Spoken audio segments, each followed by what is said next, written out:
मेरा नाम डॉक्टर नीरज कुमार सिन्हा है। मैं जमालपुर महाविद्यालय में वाणिज्य संकाय में एसोसिएट प्रोफेसर के पद पर कार्यरत हूँ। आज मैं बीकॉम पार्ट 2 का ऑनर्स पेपर 3 बिजनेस लॉ के इंडियन सेल ऑफ गुड्स के अंतर्गत क्रेता के सावधानी का नियम पढ़ा रहा हूँ। कैविए इम्पेटर एक लैटिन कथन है जिसका आशय है कि क्रेता सावधान रहे, बायर बीवेयर। समानतः क्रेता की सावधानी के सिद्धांत का आशय यह है कि क्रेता को माल खरीदने के अनुबंध करने के पूर्व माल की किस्म, क्वालिटी या उपयुक्तता, फिटनेस या मिलावट इत्यादि के विषय में भली भांति जांच पड़ताल कर लेनी चाहिए।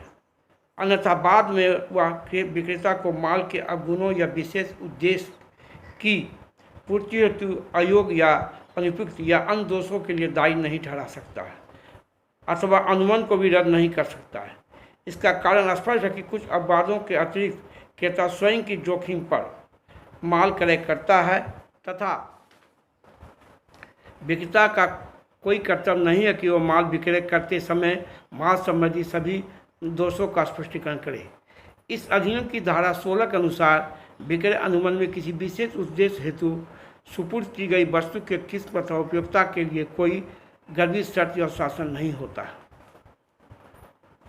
देखिए, मूल रूप से इस नियम के अंतर्गत यह कहा गया है कि कोई भी ग्राहक जो वस्तु का क्रय करते हैं यानी क्रेता, तो क्रय के पूर्व खरीदे गए माल का क्वालिटी, उसकी उपयोगिता या उसको भली भांति देख ले, समझ ले, पसंद कर ले।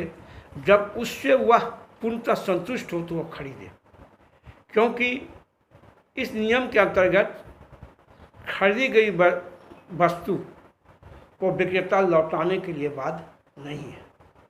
मूल रूप से इस नियम में ही बात कहा गया है, एक क्रेता जब आप वस्तु को क्रय करते हैं तो आप स्पष्ट रूप से उसको समझ लें, बूझ लें, देख लें, संतुष्ट हो जाए, उसके क्वालिटी को देख लें, उसको रंग को देख लें, भली भांति सब आप जब संतुष्ट हो जाएं तो उसे खरीदें, क्योंकि खरीदने के बाद विक्रेता उसे लौटाने के लिए बाध्य नहीं होगा। परंतु इस नियम के कुछ अपवाद हैं।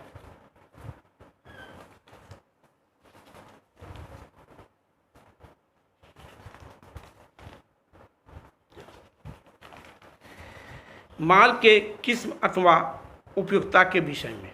1. भारतीय विक्रय अनुबंध की धारा 16 यदि क्रेता माल खरीदते समय यह स्पष्ट कर देता है कि वह किस उद्देश्य अथवा कार्य के लिए माल खरीदना चाहता है, तो स्पष्ट है कि क्रेता विक्रेता के चतुराई या विक्रेता पर विश्वास करके माल खरीद रहा है। ऐसी स्थिति में क्रेता के सावधानी का नियम लागू नहीं होता है। विक्रेता को ऐसे माल देने के लिए बाध्य होना पड़ेगा जो क्रेता के शर्तों को पूरा करता है। परंतु धारा 16(1) के अनुसार यदि क्रेता विशिष्ट माल के लिए विक्रय अनुबंध में जिस पर कोई व्यापारिक नाम पड़ा हो, किसी विशेष आशय के लिए उसकी उपयोगिता के संबंध में गंभीर शर्त नहीं होती है। जैसे आप दुकान पर गए और जाड़े के समय में कहे कि मुझे जाड़े से बचने के लिए एक कंबल चाहिए, यानी गर्म कंबल का आप दुकानदार से मांग किए। दुकानदार आपको कंबल ला के दिया और आप उस पर विश्वास करके उस कंबल को खरीद लिए। जो मूल्य उन्होंने बताया उस मूल्य पर आप उसको खरीद लिए। लेकिन बाद में जब आप उसका उपयोग करते हैं तो उस कंबल से आपकी गर्मी नहीं जाती। तो ऐसी स्थिति में विक्रेता को उस कंबल को लौटाना होगा, क्योंकि ग्राहक ने, आपने विक्रेता पर पूर्ण विश्वास करके उस कंबल को खरीदा था। नंबर 2, माल के व्यापार योग्यता के विषय में। विक्रय अनुबंध की धारा 16(1) के अनुसार जब वस्तु विक्रय वर्णन के अनुसार किया जाता है, ऐसी दशाओं में गर्भित शर्त रहती है कि वस्तु व्यापार योग्य होगा, तो ऐसी दशा में क्रेता का सिद्धांत लागू नहीं होता है। कभी कभी आप दुकान पर जाते हैं ग्राहक बनकर किसी चीज़ को क्रय करने के लिए, तो विक्रेता उसका वर्णन करता है, उसके बारे में बताता है, उसकी व्याख्या करता है और उससे आप संतुष्ट हो जाते हैं और संतुष्ट होके उसके द्वारा निर्धारित मूल्य पर उस वस्तु को क्रय करते हैं। लेकिन बाद में उसमें कुछ खामियां आ जाती है, तो ऐसी स्थिति में विक्रेता को उस खरीदे गए वस्तु को लौटाना पड़ेगा, क्योंकि विक्रेता ने ही उस माल के गुण अवगुण के बारे में व्याख्या किया था। नंबर 3, व्यापारिक रीति के विषय में धारा 16(3) के अनुसार व्यापारिक रीति के अनुसार भी माल के मूल्य अथवा उसके किसी विशेष उद्देश्य के लिए उपयुक्त के संबंध में गर्भित शर्त हो सकती है। जब निर्माता यहाँ से कोई माल मंगाया जा रहा है, तो ऐसी दशा में यह गर्भित शर्त होती है कि मंगाया जाने वाला माल वही माल है जो निर्माता निर्मित करता है। बहुत से कंपनियां हैं जो वस्तु को उत्पादन करते हैं, जैसे टाटा कंपनी लोहे का उत्पादन करती है, टाटा आयरन स्टील लिमिटेड छड़ का उत्पादन करती है। बहुत सी कपड़े की कंपनियां हैं, जियाजी शूटिंग, रेमंड्स,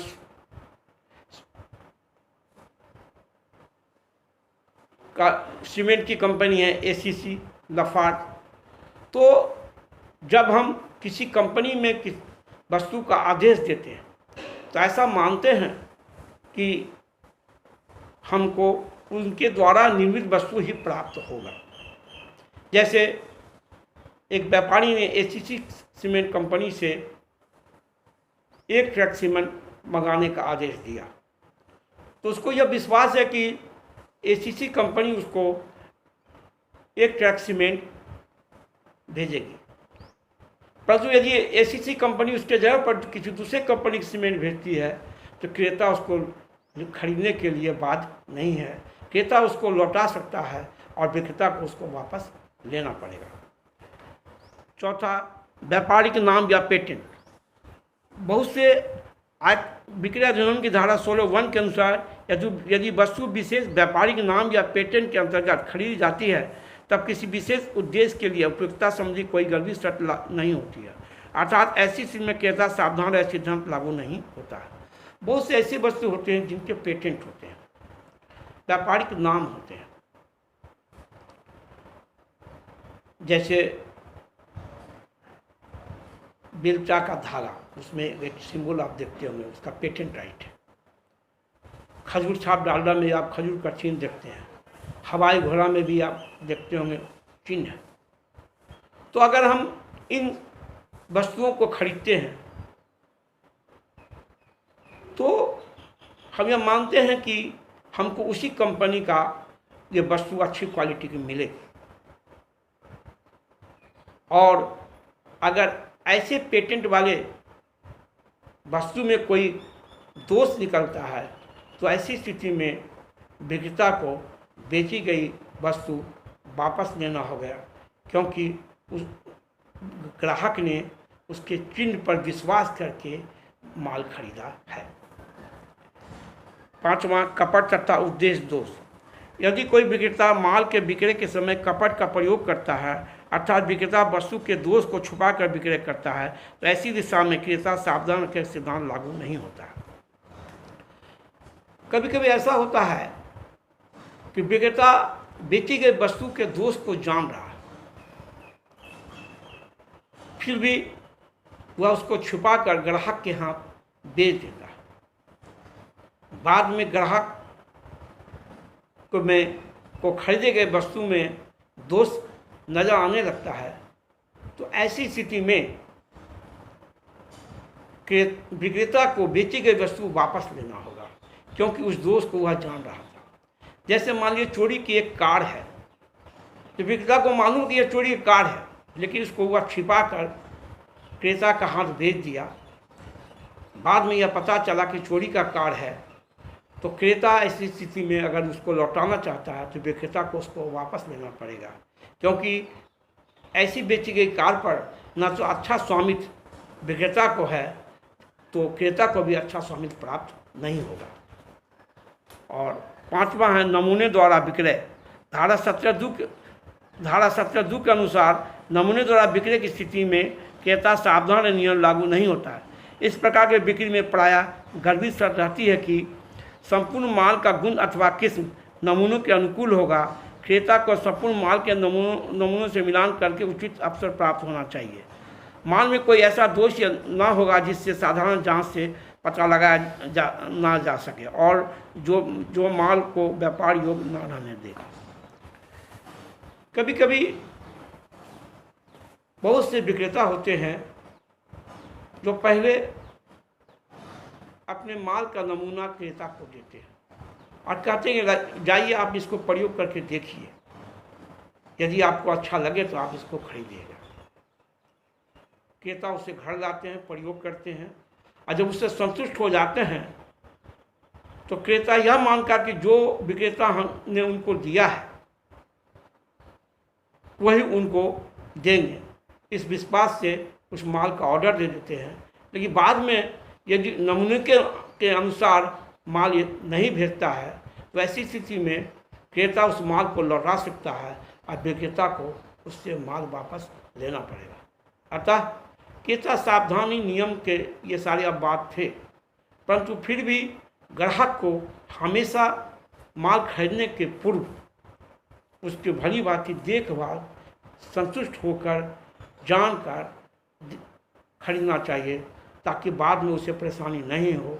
क्योंकि अगर क्रेता माल को खरीद लेता है विक्रेता उसको लौटाने के लिए बाध्य नहीं होगा। आप अभी वर्तमान समय में मॉल है, सुपरमार्केट है, वी मार्ट है, ये बहुत सारी ऐसी दुकानें हैं जहाँ पर ग्राहक जाते हैं और खुद घूमकर अपनी ज़रूरत की चीज़ें खरीदते हैं और कहीं कहीं यह लिखा भी होता है कि बेचा गया माल वापस नहीं होगा। और अगर नहीं भी लिखा है तो वहाँ पर आप देखते होंगे कि आप खुद उसको घूमकर भली भांति देख कर लेते हैं और फिर काउंटर पर आकर उसका पेमेंट करते हैं। बाद में इन खरीदे गए वस्तुओं में यदि कोई दोष आता है तो ये ऐसे दुकानदार इसको वापस नहीं लेते। अतः क्रेता सावधानी के नियम के अनुसार ग्राहक को वस्तु का क्रय भली भांति सोच समझकर आपसे संतुष्ट होकर खरीदना चाहिए। धन्यवाद। आप इसका एक क्वेश्चन तैयार कर सकते हैं, क्रेता सावधान नियम को लिखें, इस नियम के अपवाद को लिखें। Thank you.